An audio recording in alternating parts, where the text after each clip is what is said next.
Hello and welcome. My name is Jose Gabriel. Welcome back. In this video, we're going to be taking a look at iBuyers. This is a topic that is somewhat of interest, particularly to sellers, because this is something that's been around for a while, but it became really popular in the last couple of years. So let's take a look at exactly what an iBuyer is. Now, just a quick reminder that the information that's provided in this video should not be considered as legal or financial advice. If you need assistance in these areas, you should contact a professional that is licensed to provide those services. Okay, so as I mentioned, iBuyer, this is a business model. It's been around for a while, but about 2 years ago, some big name companies like Zillow and several other ones started coming out and notifying the public that they are going to be iBuyers, and this kind of riled up the market a little bit. What exactly does it provide for? It provides for cash offers to sellers really quickly as soon as they put the property on the market, or even before they put it on the market.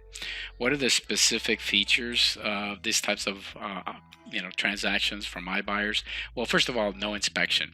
They're not going to do an inspection on the property, so the seller doesn't have to worry about, well, will my house pass inspection? Will I need to provide any credit for the roof or electrical, whatever? There is no inspection.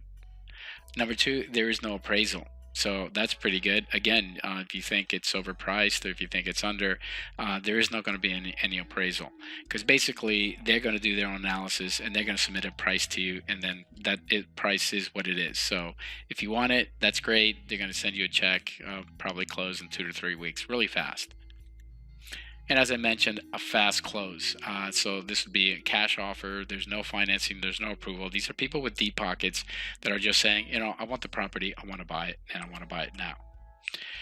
So this was very upsetting for a lot of real estate agents, as you might imagine. Some of them got very upset and were thinking, oh my goodness, if a big company like Zillow jumps into this, they have very deep pockets, then what's going to happen? We're going to be out of business as real estate agents are concerned, right? For some agents, they saw it as the beginning to the end. It's like, oh my God, we're going to be pushed out of the market. Now, originally it was only tested in a few markets, but today it's pretty much available in every market. There are several major players that are doing this, buying cash, no questions asked, no appraisal, no inspection. So it's something that I think might radically change the market, or at least have a significant impact on a segment of it. Perhaps not all of it, but at least a segment would be very attracted to this type of transaction. Now, I want to put up on the screen a little example. There's my stepdaughter owns a house, a single-family home, close to UCF. She bought this around 2010. She bought it at perfect time. Price has been going up since then. About a year ago, I went ahead and I basically looked at this and looked at the comps, and I came up with a market value at that time of about 210. Now, as of the recording of this right now, which is on March the 24th, 2020, I would say the house is worth more. But when I did this initial analysis, I went in, I came up more or less with 210. It was 4,100 square feet, so 1,241. It's not a very big property, 3-bedroom, 2-bath, 2-car garage, built in 2002. It doesn't have the original kitchen and bathrooms. It has been slightly upgraded, maybe not updated, but upgraded. And basically, these are the offers that I got from these iBuyers. I submitted the property to several different, and you can see the line. There was 5 offers. The first line right underneath is the price that they were submitting. So 185,000, 165, and then some had additional fees or commissions, you might want to think of them. Offer number 3 was at 180, but they were asking for an 8.5% transaction fee. So really, the bottom line is that offer was 164.7. So as you can see, they're significantly below the market. And the line in red tells you how much under market and the percentage. Look at offer number 5. It was actually about 40% below market. So this tells you exactly why they can submit an offer without an appraisal, without an inspection, because they're buying it really, really below the market. So their margin is built in with this pricing. My position, I guess, is that there's going to be a certain market, a certain segment of the market that's going to be interested in this. Say, an older person passes away in Central Florida, the kids live in Chicago, New York.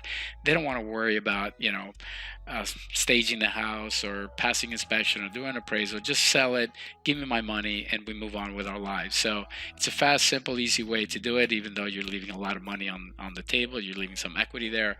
As I mentioned, I think there's a segment of the market that's going to be interested in this, but not everybody. So I think real estate agents should be able to compete against this all day long. The other thing I want to mention is, as of the recording of this video on the 24th of March, we are in the middle of the pandemic situation, and already there have been several iBuyers that have indicated that they are not going to be buying at this point in time. Primarily, I'm sure they want to see what's going to happen with the market. No one really knows. Anyone who tells you that they do, they don't.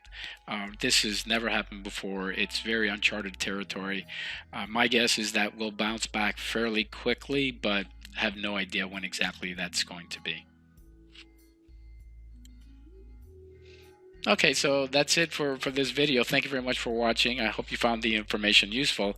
If you have any feedback for me, or if you have any ideas for future topics, please, by all means, send me a text, send me an email, give me a call. I'll be more than happy to hear from you. And in the meantime, please stay safe.